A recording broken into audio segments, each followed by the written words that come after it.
Hello friends, I am Jaya. First of all, welcome to my channel, The World According to Jaya Ma'am. Very good evening to all of you. How are you all? I hope that you all are better. जैसा कि आपने thumbnail में देखा होगा, आज का topic क्या है? सीटेट आंसर की 2024। आज हम बात करेंगे सीटेट एग्ज़ाम 2024 जो भी रिसेंटली 14 और 15 दिसंबर को हुआ था। सीटेट एग्ज़ाम्स के ऑफिशियल आंसर की के बारे में बात करेंगे कि आंसर की कब तक आएगा, आपका फाइनल रिज़ल्ट कब तक आएगा। ये सारे टॉपिक पर आज हम डिस्कस करेंगे।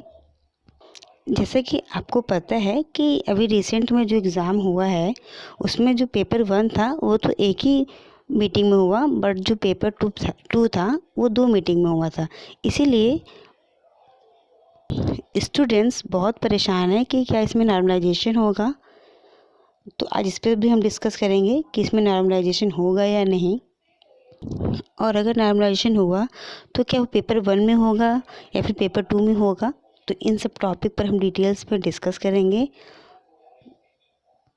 और अगर मान लीजिए नॉर्मलाइजेशन होता है तो इससे आपके नंबर पर क्या प्रभाव पड़ेगा, आपके नंबर प्लस हो जाएंगे या फिर किसी के नंबर बहुत ज़्यादा है पासिंग मार्क्स से तो उनके नंबर कम भी हो सकते हैं।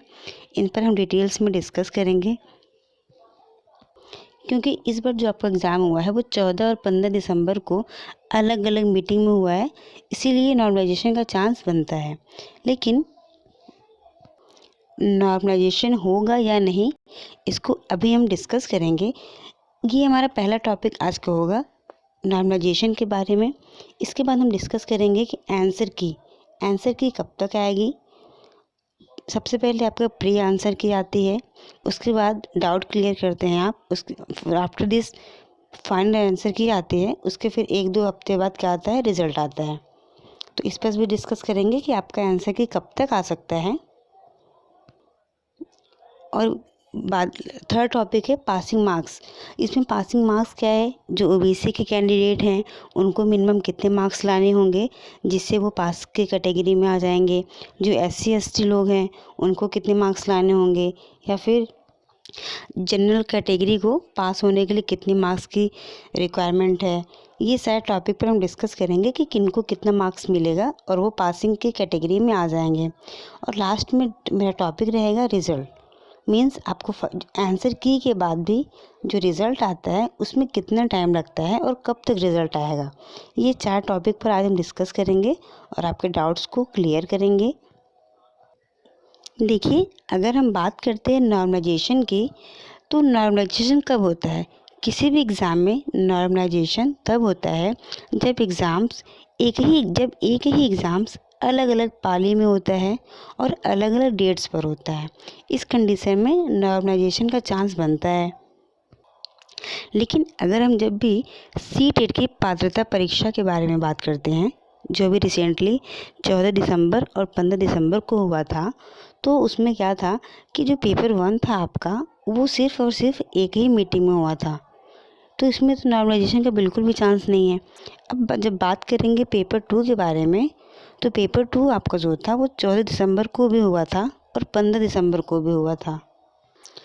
पेपर 2 मीटिंग में होने के बावजूद भी इस एग्ज़ाम में नॉर्मलाइजेशन का कोई भी चांस नहीं है। मीन्स यहाँ पर नॉर्मलाइजेशन नहीं होगा, क्योंकि इसमें सिर्फ 2 ही पाली में एग्ज़ाम हुआ और इसमें पासिंग मार्क्स आपका पहले से ही डिसाइड है कि ओबीसी वाले को कितने मार्क्स पाएंगे और 90 वाले कितने, जो ये जनरल वाले हैं वो उनको कितने मार्क्स मिलेंगे कि वो पासिंग की कैटेगरी में आ जाएंगे। जब देखिए पासिंग मार्क्स पहले से डिसाइड होता है तो वहाँ पर नॉर्मलाइजेशन का कोई भी चांस नहीं बनता, ठीक है। इसीलिए सीटेट का जो एग्ज़ाम्स होता है उसमें नॉर्मलाइजेशन बिल्कुल भी नहीं होगा। इस बात को आप बिल्कुल बहुत ही अच्छे से ध्यान से सुन लीजिए कि नॉर्मलाइजेशन नहीं होगा। उसका रीज़न सिर्फ यही है कि पेपर 1 में तो कोई भी चांस नहीं है, क्योंकि वो सिर्फ एक ही मीटिंग में हुआ था। और जब पेपर 2 की बात करते हैं वो 2 मीटिंग में हुआ था ना, तो आप उसी एग्ज़ाम्स के हिसाब से आप देख पाएंगे कि आपका जो पासिंग मार्क्स है उसको आप क्रॉस कर पा रहे हैं या नहीं। अगर आप पासिंग मार्क्स को क्रॉस कर ले रहे हैं तो आप पास की कैटेगरी में आएंगे, अदरवाइज़ आपको सेकंड आने वाले एग्ज़ाम्स की तैयारी करनी होगी। ठीक, जो अभी फिर होने वाला है अगले साल।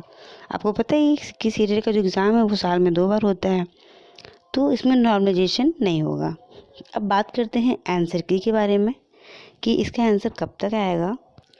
तो ये जो सीटेट का आंसर की है, जो अभी रिसेंटली एग्ज़ाम हुआ है, वो जल्द ही जारी किया जा सकता है, क्योंकि इसमें रूल है आपका जब एग्ज़ाम होता है उसके विदिन 1 वीक में आपका प्री आंसर की आ जाता है।